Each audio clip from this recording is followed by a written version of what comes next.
Bonjour à toi, j'espère que tu vas bien et que tu as la forme malgré les températures actuelles. Aujourd'hui, j'ai décidé de nous réchauffer un peu en parlant manteau. Et oui, pour un look réussi, le choix du manteau est capital puisque c'est une pièce essentielle de notre garde-robe l'hiver, mais c'est aussi et surtout la pièce que l'on remarque au premier coup d'œil.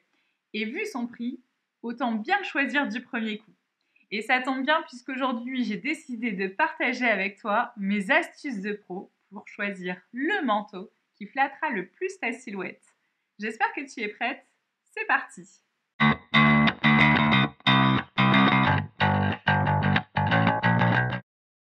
Si tu as une silhouette en A, c'est-à-dire des épaules étroites, une taille marquée et un bassin assez développé, privilégie un manteau épaulé, cintré ou ceinturé à la taille et qui tombe sous les hanches sans les mouler.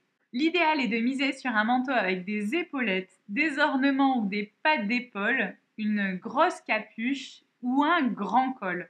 En plus de maintenir ton cou bien au chaud, ces détails sont idéaux pour rééquilibrer ta silhouette et la rendre plus harmonieuse. Bien sûr, si tu n'es pas aussi frileuse que moi, tu peux miser sur un bombardier avec un col aviateur qui permettra lui aussi d'apporter un petit peu plus de volume à tes épaules. Si au contraire tu as une morphologie en V, c'est-à-dire des épaules assez larges, assez développées et un bassin plutôt étroit, comme par exemple Laure Manodou, je te conseille de miser sur un manteau sans épaulettes et évasé sur le bas. Tu peux aussi miser sur un manteau droit, à condition de le choisir encore une fois sans épaulettes, sans ornement d'épaule, mais avec des poches horizontales ou des poches à rabat au niveau de tes hanches, ce qui va leur donner un peu plus de volume et permettre de rééquilibrer ta jolie silhouette. En plus, les poches, c'est franchement l'idéal pour maintenir ses mains au chaud l'hiver. Si tu as une morphologie en H, c'est-à-dire des épaules bien alignées avec ton bassin, mais la taille vraiment très peu dessinée, je te conseille cette fois de miser sur un manteau droit, ajusté à la taille, ce qui va permettre de féminiser davantage ta silhouette. À toi de jouer donc sur les modèles cintrés ou ceinturés, comme sur une jolie parka par exemple.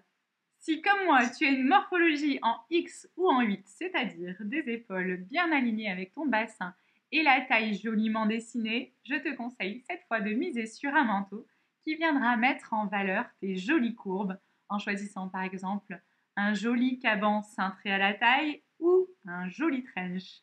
Bien sûr, tu n'es pas obligé de choisir un manteau qui soit cintré. Tu peux choisir un manteau droit qui va t'apporter du style si c'est un beau manteau, mais cela masquera l'un de tes plus beaux atouts, c'est-à-dire ta jolie taille marquée. Enfin, si tu as une morphologie en haut, c'est-à-dire une silhouette tout en rondeur, eh bien mes conseils sont les mêmes que si tu te trouves trop petite. Mise sur un modèle droit, ni trop moulant, ni trop ample, ni trop épais, avec des détails verticaux comme des poches passepoilées verticales ou des imprimés verticaux, plutôt que de miser sur des détails horizontaux qui vont venir tasser ta silhouette. Je te conseille aussi de miser sur un modèle court ou un modèle mi-cuisse qui va permettre de mettre en valeur tes jolies jambes et d'affiner par la même occasion ta silhouette.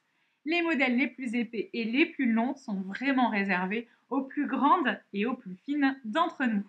Bien sûr, toutes les informations que je te donne ne sont que des astuces supplémentaires pour te sublimer davantage. Si tu veux en savoir plus et être certaine de bien choisir ta morphologie, bien choisir ton manteau, bien choisir les couleurs de ton manteau pour valoriser ta silhouette et te donner bonne mine, si tu veux aussi en savoir plus sur les matières à choisir pour rester bien au chaud, eh bien n'hésite pas à me contacter, je serai ravie de t'aider. Même si tu n'es pas dans les Alpes-Maritimes, sache que je propose aussi du coaching en ligne. Tu trouveras mes coordonnées sous cette vidéo. En attendant, j'espère que celle-ci t'a plu. N'hésite pas à me le dire en commentaire, à la liker, à la partager autour de toi. Et comme d'habitude, eh bien, je te dis à dans 2 semaines.